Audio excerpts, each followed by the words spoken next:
Le 12 janvier 2009 a eu lieu la première transaction de l'histoire du Bitcoin entre Satoshi Nakamoto et Hal Finney. On associe souvent la blockchain à l'histoire du Bitcoin, ce qui est en partie vrai. Mais on oublie souvent, trop souvent, que la blockchain peut avoir des applications extraordinaires dans la vie de tous les jours. La blockchain reste une technologie émergente, souvent mentionnée dans les médias et encore réservée aux initiés, notamment dans la crypto, parce que beaucoup de personnes ont du mal à comprendre ce que c'est et comment cela fonctionne. Pourtant, c'est très simple. Dans cette vidéo, je vais démystifier la blockchain et expliquer son fonctionnement en vulgarisant au maximum. Sur cette chaîne, on parle crypto-monnaie, investissement et money management. Salut les pilotes, c'est Sylvain pour Objectif Lune.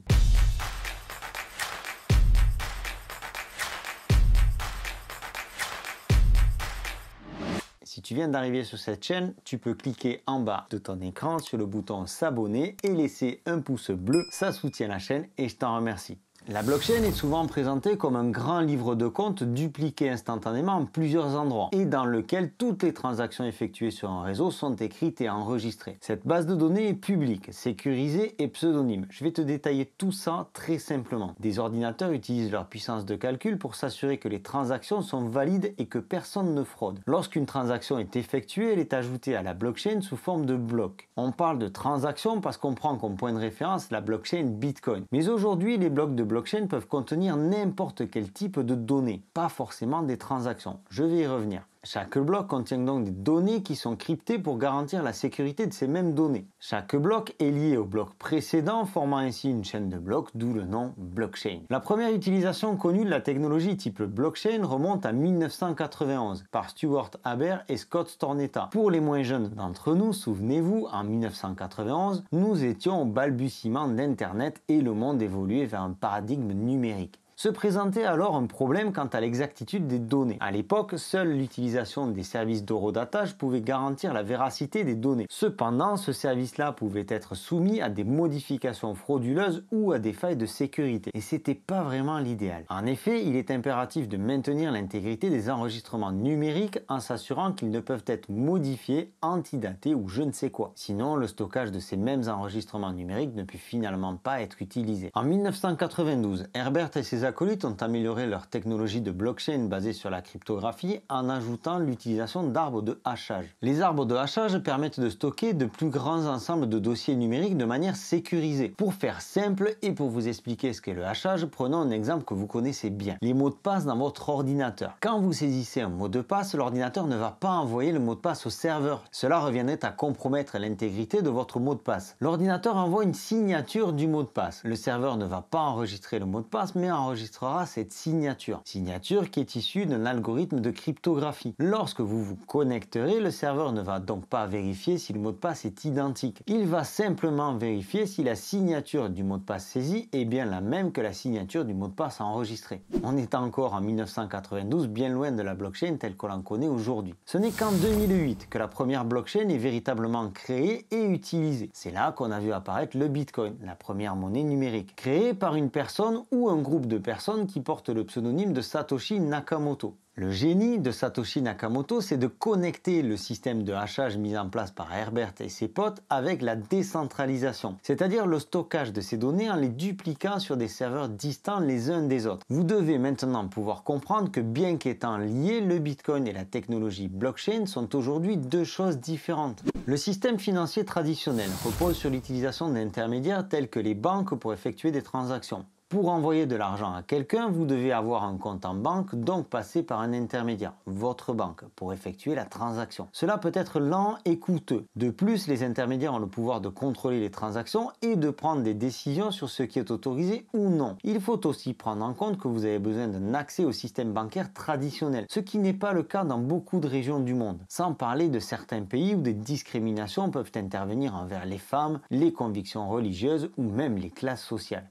La blockchain Bitcoin a été créée pour contourner ce système traditionnel et permettre des transactions de tout type, pour tout le monde sans passer par un intermédiaire. C'est ce que l'on appelle un transfert en peer-to-peer. Quel que soit l'endroit où vous vous trouvez, si vous avez une connexion Internet, vous pouvez utiliser la blockchain Bitcoin. Les transactions sont effectuées de manière directe entre les utilisateurs de Bitcoin, sans passer par des intermédiaires comme les banques ou les institutions financières. Ici, il n'est aucunement besoin de faire confiance à votre banquier ou je ne sais c'est qui? Il n'y a aucun tiers de confiance. La blockchain est un système froid, impartial, totalement neutre, basé uniquement sur des algorithmes, sur des mathématiques, ce qui en fait aujourd'hui le système le plus fiable au monde. Au lieu d'utiliser un intermédiaire, la blockchain utilise donc des ordinateurs, des algorithmes mathématiques et la cryptographie pour effectuer toutes les tâches nécessaires à son bon fonctionnement. Chaque transaction entre les utilisateurs de Bitcoin, par exemple, est traitée par un ou plusieurs ordinateurs. Alors je ne rentrerai pas dans les détails du fonctionnement de différentes blockchains, sachez cependant que c'est à ce niveau-là que l'on retrouve les mineurs et le staking. Selon le process de validation des transactions qui est utilisé, à savoir le proof of work qui utilise le minage et le proof of stake qui utilise le stacking pour valider les transactions. Il y a d'autres process de validation, cependant proof of work, preuve de travail et proof of stake, preuve d'enjeu sont aujourd'hui les deux principaux. C'est la validation de ces transactions à la suite d'algorithmes complexes qui récompensent les mineurs pour leur travail.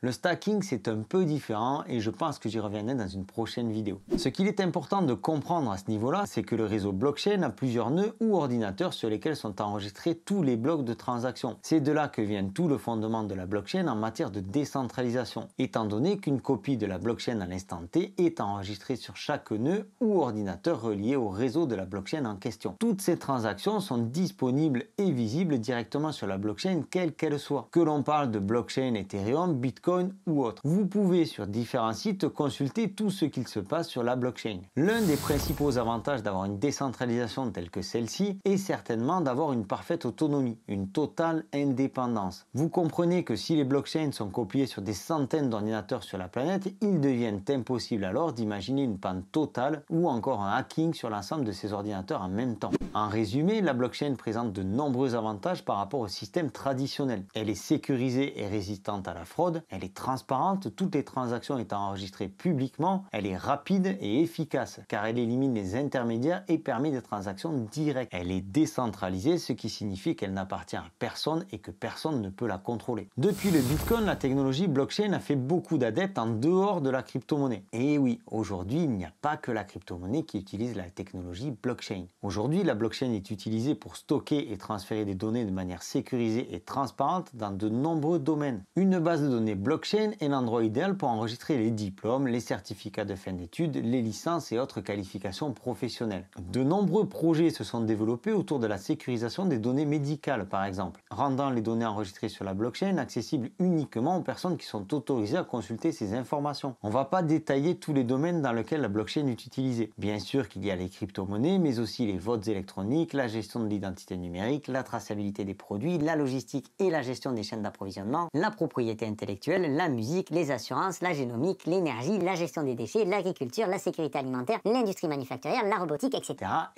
Autant de données qu'il est intéressant de sécuriser à vie. La blockchain est une technologie passionnante qui a le potentiel de révolutionner de nombreux secteurs, en particulier les secteurs financiers et bancaires. En comprenant comment elle fonctionne et ses avantages, nous pouvons mieux comprendre pourquoi elle devient essentielle et pourquoi elle est appelée à jouer un rôle important dans l'économie mondiale. En conclusion, la blockchain est une technologie qui a bouleversé le monde de la finance en permettant des transactions directes et sécurisées entre utilisateurs sans passer par des intermédiaires. Cette technologie ne se limite pas seulement à la finance, elle peut être utilisée dans de nombreux autres domaines. La blockchain a le potentiel de révolutionner notre façon de faire des affaires, de gérer les données et de garantir la sécurité des informations. Il est important de continuer à explorer les applications potentielles de la blockchain et d'envisager comment elle peut être utilisée pour créer de la valeur et résoudre de nombreux problèmes dans notre société. Si cette vidéo vous a plu, faites-le moi savoir avec un pouce bleu. Vous pouvez aussi vous abonner par ici si ce n'est pas déjà fait. Je suis curieux d'avoir vos commentaires en dessous de cette vidéo.